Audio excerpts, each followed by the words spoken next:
Hello, you catching me again? Amirul, lecturer from the Faculty of Social Sciences, School of Communication.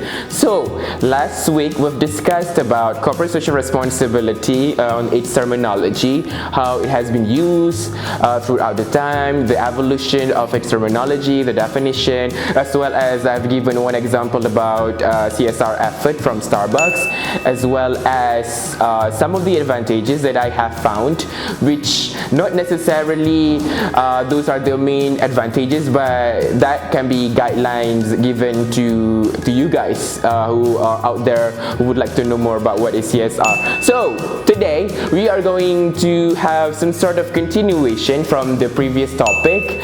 So I'm going to give you the keys strategy or the keys of communication. How can cooperation actually fueling the CSR effort? So there are approximately about 5 keys that I can share today. So the keys are, the first one is, it starts on the inside. Secondly, it's collaborate with friends and foes. Third is present the bad with the good. The fourth one is to stay one step ahead of antagonists, and the fifth one is to match rhetoric and action. So I am going to explain one by one the explanation or the relevancy or the logic behind all these key communication strategies.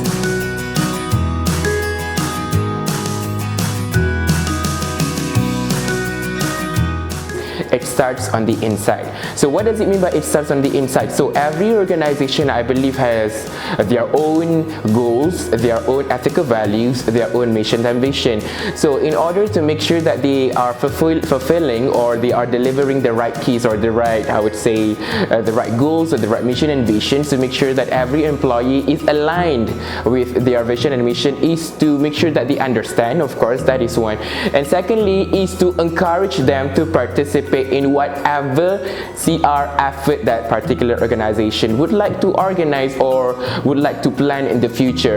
This is important because when organizations are organizing this kind of event and getting the involvement of the employees, it will show that not just the organization is doing it solely, but the employees are also concerned towards, for example, and maybe environment or about the condition of the surrounding.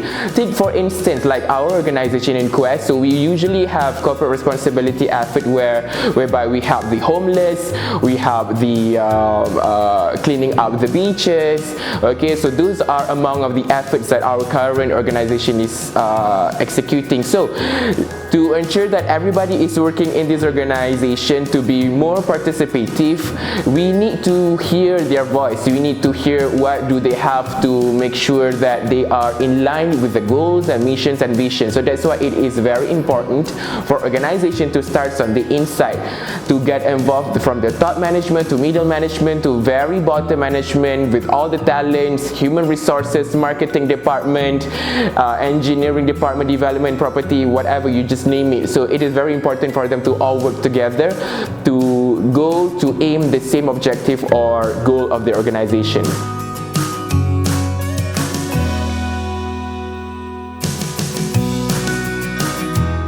Okay, the next key strategy is to collaborate with friends and foes. So what does it mean by collaborate with friends and foes? A lot of NGOs out there are fighting for charitable cause to make sure that we're living in a very not just harmonious in the sense of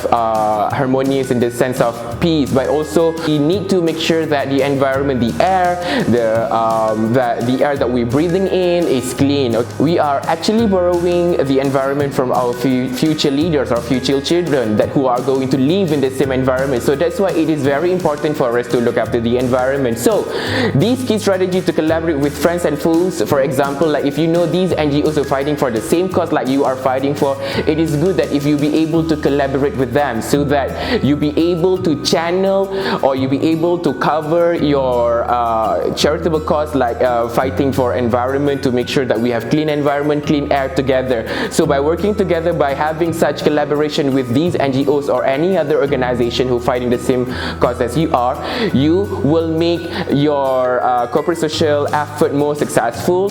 It will receive wider coverage, and media will of course see that your collaboration, putting aside the competitiveness between you and other organizations aside, but you are actually working together to make sure that we are preserving and conserving the environment for our future generation.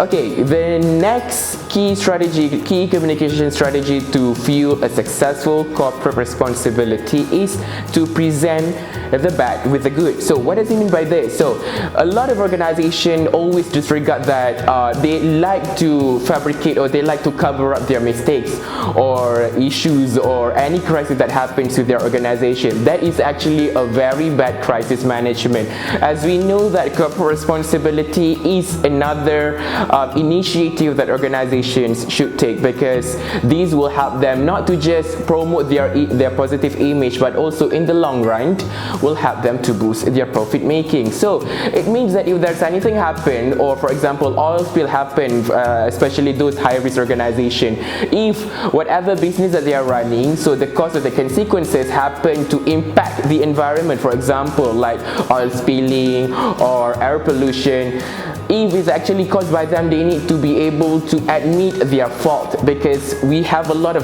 they have a lot of relevant parties who will be bashing them, who will be creating some sort of pressure if they are not being responsible. For example, NGO and media, and of course if let's say these two parties are actually taking such a drastic actions to pressure a particular organization, of course government will come in place, and of course it will affect the license to operate. So it is very vital for organization to actually be very transparent. If there's anything happen towards their organization, they need to come out with a solution, how to tackle that issue. That is one. Secondly, to always come clean to the audience.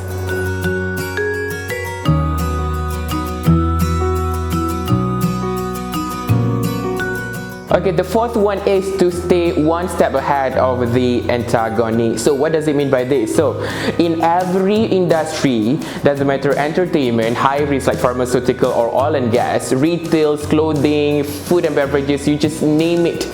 Each and every business nature has its own antagonist people, or I would say influencers, or people who love to critique these people, these industry people, the industry players. So that's why it is very important when these influencer or these people, critics trying to come up with a lot of judgments, trying to criticize whatever effort that you do, you need to be very receptive. That is one. Secondly, you need to accept it very professionally by taking into consideration whatever the critics or whatever the suggestion is. This is very important to show that you are not being emotional, but rather than being rational, because whatever they say, even though it's in a way going to break you down, but looking at the long term, it will help you to be better as an organization. Doesn't matter what industry you are getting yourself involved in. So that's why it's very important for you to stay ahead. Okay, it can be from the non-government organization and people who are so-called, maybe they are expert in that particular industry. So just be more professional and be rational in accepting whatever critics or whatever comments that they are or they have given to you.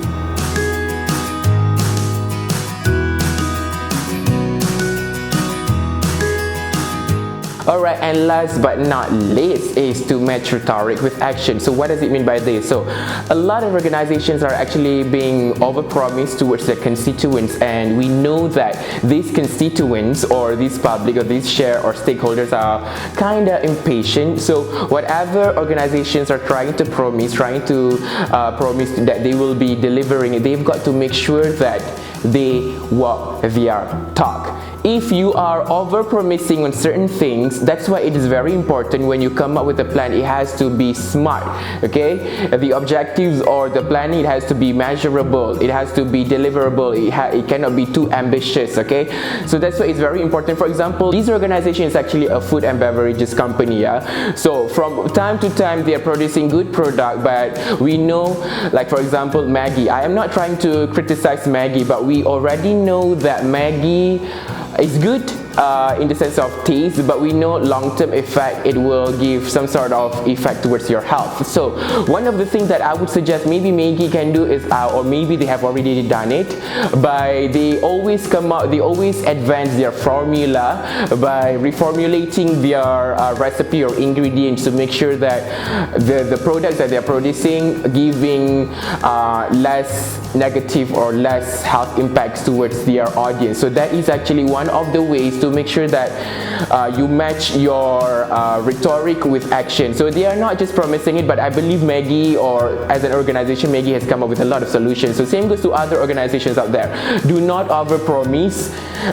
Do not plan something that you know that it's hard for you to execute. Do something gradually, and eventually your audience will always have trust in you, will always support you, and in the long run it will help you to boost or to generate more revenues.